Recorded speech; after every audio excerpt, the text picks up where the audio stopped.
not a game, it's a rich thing. What do you think is the best game ever? All of you probably have different answers to that question based on a lot of different reasons, but today I want to explain why I believe Halo 3 is not only the best Halo game, but the best game ever. The reason I'm making this video is because me and some friends got into an argument about the topic not too long ago, and 3 of my 5 friends said Halo 3 was their favorite game. And I thought that was really weird because one of them doesn't game anymore, and the other 2 haven't played Halo for years. This really surprised me as I had always enjoyed Halo 3 but never thought it was the best game ever. So I asked my friend why he thought Halo 3 was the best game ever, and he said because it has literally everything in one game and all of it's good. That one sentence inspired this whole video, so let's talk about why Halo 3 is the best game ever. But first, I want to remind all of you that if you like the video and want to see more like it, please like and subscribe to help out the channel. But anyways, let's get back to talking about Halo 3. Halo 3, as my friend said, has everything. But what exactly does everything mean? Well, Halo 3 has a really fun and varied campaign with open level design to allow players to use different options to complete objectives. It has a super interesting story with multiple story arcs that keep you invested in the campaign, and ultimately concludes a 3-game long story that is considered by many to be the best there is, especially among first-person shooters. The game has lots of unique enemies with smart AI that responds differently to different situations, such as if you kill the leader of a pack of grunts, the grunts run away screaming like the leader's dead. There's also loads of unique weapons, vehicles, and power-ups that each have you play differently throughout the game. A highly competitive 4v4 multiplayer is also included that is easy to pick up but has a very big skill gap, mostly due to the loads of unique different weapons, vehicles, and power-ups that I just mentioned. The game also has an entire section of multiplayer dedicated to casual game modes such as 8v8 Big Team Battle, Team Snipers, and Infection, among many other casual game modes. Halo 3 also introduced a map maker to the Halo franchise called Forge that allows players to edit existing maps or make entirely new ones. And this matches very well with the custom games options that are available alongside the Forge mode, which allows for some really unique modes and creations, such as Jenga or Griffball. Griffball later became an actual mode featured in future Halo games and has become a fan favorite mode. I mean, basically, if you're wondering what Griffball is, it's basically like football or soccer mixed with like super powerful gravity hammers and energy swords. The game also came with the theater mode that automatically recorded matches and campaign missions, so players could go back and look at their gameplay from either a first person perspective or a free roaming camera so that they could get a full view of the level.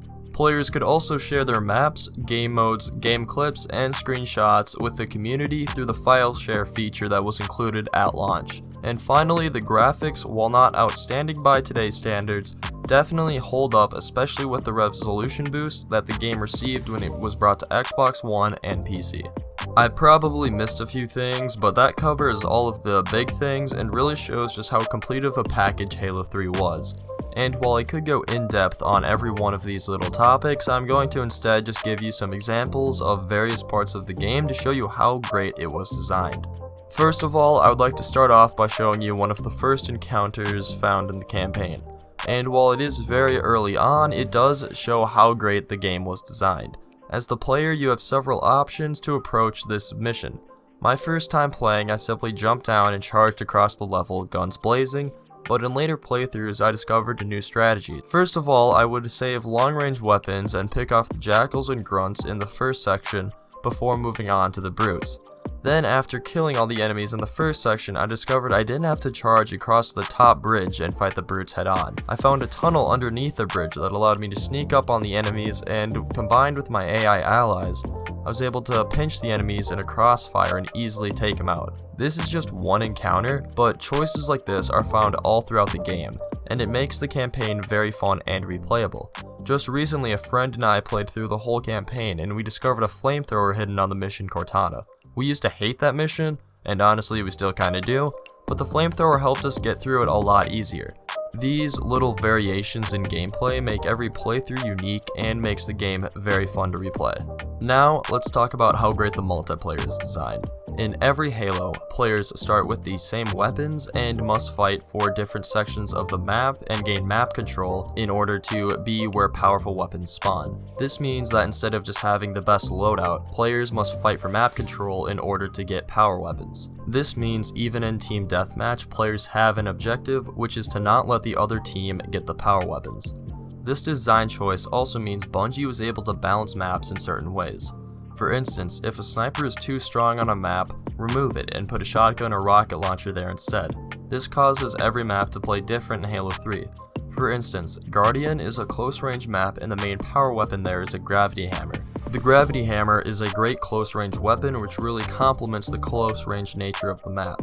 But in order to get the gravity hammer, your team needs to control a long hallway with almost no cover, one of the few long sight lines on the map. This means that players have to decide, is the weapon worth the risk to go for right away, or should they kill the other team first? The multiplayer in Halo 3 is full of little choices like this, and they are all unique to different maps and modes, which allows the multiplayer to be played for hours on end without getting boring. Then when players finally get bored of the base campaign and multiplayer, they can jump into custom games and the Forge map editor. The community uses the Forge mode to add modes from other games and make their own unique custom modes. For instance, players have created Battle Royale or Hunger Games maps since Forge mode was introduced. But players have also created entirely unique modes such as Griffball, which I went over earlier. And finally, real quick, I want to go over Theater mode, which allowed for machinimas to take off in Halo. And if you want to see the increase in quality that Theater mode gave to machinimas, go watch the series Red vs. Blue, specifically watch some moments from seasons 1 through 5, and then compare that to season 6. There's a massive jump in quality, as Rooster Teeth, the creators of Red vs. Blue, were able to rapidly increase their quality of their machinimas through the theater mode found in Halo 3. But that is all I have to say on Halo 3, and while I cannot force you to think this is the best game ever, I think this game is a strong contender for the title. This game has something for every gamer out there, and the game is extremely fun and highly replayable, with both the missions and the multiplayer. And the game features endless amounts of player-made content, and because of the endless amounts of content and the highly replayable nature of said content, I think that is why Halo 3 is the best game ever. I mean, you can find something for every player out there. If you're a Call of Duty-esque player, there's SWAT and other Call of Duty-esque modes. Or if you just want some party games like Sumo, Jenga, or Infection, those games are found here too. Or if you just want a really good story, all of that's found in Halo 3. And as my friend said, Halo 3 has everything and all of it's good. So, what did you think of the video, and what do you think of Halo 3? Please let me know in the comments below, and if you have never played the game before, I highly recommend it, as it is only $10 on Steam. And if you like this video, please like and subscribe for more Halo and Destiny content. And until next time, goodbye.